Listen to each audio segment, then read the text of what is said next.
Assalamualaikum warahmatullahi wabarakatuh. Perkenalkan, saya Wulansari dengan NIM 2402442 sebagai anggota dari kelompok 4 ingin mempresentasikan hasil analisis data grafik mengenai percobaan ayunan bandul. Adapun tujuan dari eksperimen yang telah kami lakukan yaitu untuk dapat mengetahui hubungan antara panjang tali dengan periodenya. Yang kedua, untuk dapat mencari gradien dari sebuah grafik. Yang ketiga, untuk dapat mengetahui hubungan antara gradien dengan percepatan gravitasi. Kami dapat beberapa kesimpulan. Yang pertama, panjang tali itu berbanding lurus dengan periode, di mana ketika panjang tali itu semakin besar, maka periodenya juga semakin besar. Yang kedua, gradien bisa dicari dengan rumus MT sama dengan ET aksen dikurangi ET per DT aksen dikurangi DT. Yang ketiga, gradien berbanding terbalik dengan percepatan gravitasi. Sesuai dengan persamaan, G sama dengan 4V kuadrat dikali 1 per M. Semakin besar gradien, maka semakin kecil gravitasi. Sebaliknya, semakin kecil gradien, maka semakin besar percepatan gravitasinya. Dan yang terakhir, setiap pengambilan atau pengolahan data itu diperlukan ketelitian dan kesabaran yang sangat besar. Berikut data yang telah kami peroleh dari hasil eksperimen.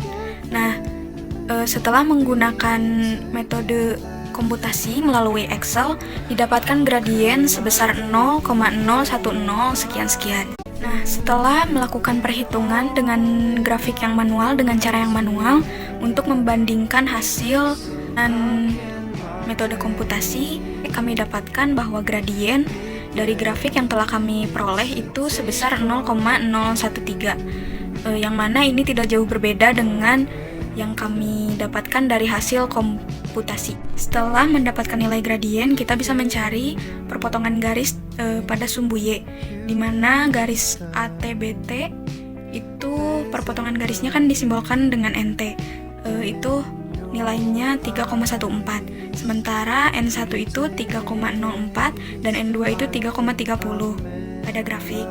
Nah, setelah itu kita bisa cari delta NT, yaitu sebagai ketidakpastian titik tersebut. Kita dapat bahwa delta NT atau ketidakpastiannya itu sebesar 0,18. Kita bisa cari ketidakpastian nilai gradiennya dengan persamaan delta MT sama dengan delta M1 ditambah delta M2 per 2. Di mana kita dapatkan hasilnya itu sama dengan 0,002. Kita mendapatkan informasi tentang hasil-hasil yang sudah dihitung tadi, kita dapat masukkan ke dalam persamaan Y sama dengan MX plus C, bersamaan dengan nilai ketidakpastian dari gradien dan juga titik potong terhadap sumbu Y, di mana kita mendapatkan hasilnya itu Y sama dengan 0,013 plus minus 0,002 X ditambah 3,14 plus minus 0,18. Itu kita bisa menghitung nilai percepatan gravitasi dari yang pertama dari gradien dulu,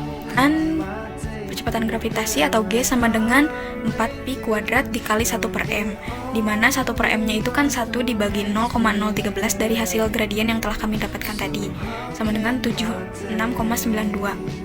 Setelah dimasukkan ke dalam persamaan itu, hasilnya percepatan gravitasinya itu 30,36 meter per sekon kuadrat dengan nilai ketidakpastiannya plus minusnya 0,002. Nah, ini tuh terdapat kesalahan ya, karena gravitasi bumi itu kan 9,8 atau 10. Nah, ini hasil yang kita dapatkan itu 30,36 meter per sekon kuadrat. Saya yakin bahwa ada kesalahan pengambilan data. Setelah saya hitung menggunakan persamaan G sama dengan 4pi kuadrat dikali L per T kuadrat, kan saya ambil satu titik mana panjang talinya itu 80 cm atau 0,8 meter. Nah, saya dapatkan gravitasinya itu sebesar 10,65 meter per sekon. Nah, ini saya sudah cukup yakin bahwa perhitungan ini sudah benar karena tidak jauh dengan gravitasi bumi yang 9,8 atau 10 itu, tidak seperti yang tadi menggunakan gradien. Nah, perbedaan dari hasil hitung antara kedua cara tadi ini menunjukkan bahwa setiap pengambilan data atau pengolahan data itu diperlukan ketelitian dan kesabaran yang sangat besar. Nah, mengapa? Karena kalau misalnya nggak teliti itu bisa saja jadi salah ngambil datanya gitu.